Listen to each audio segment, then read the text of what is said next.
Hello people, today we are making falafel which we tasted in Istanbul, Turkey. I have taken 300 grams of overnight soaked chickpeas, which is also known as Kabuli chana. Let me show you the ingredients.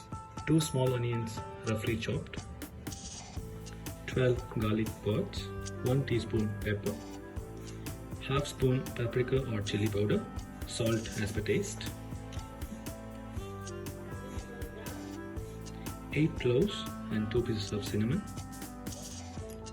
half bunch of fresh coriander leaves and less than half bunch dill leaves. Put everything together in a blender and make a rough paste. The falafel mixture is roughly blended. Now we are going to have 2 spoons of sesame seeds, which is roasted. And also you can add salt as per your taste requirement. Mix this well and close it with a lid and keep it in the fridge for 1 hour. It's an hour of keeping the falafel mix in the fridge. Now we have taken it out. Now we will make the falafel patties. You can see the way it's been squeezed.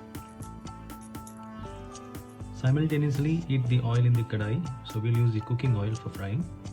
Take a small quantity in the hand and squeeze it like this, then tap it into your hand like this.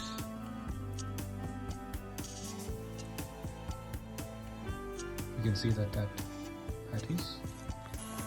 Let's fry 5 falafels at a time. Let's not overload it. You can see that the minimal falafels in the oil cook really well. And you see the texture as well. It's very nice. Hey people, check out the final version of classic hummus and falafel. The combination is heavenly and yummy and delicious. You must try this making at home, as it is quite easy. You have seen the process. It's healthy, yummy and delicious. You must try this. Don't take my word. Just try and see by yourself. Thank you.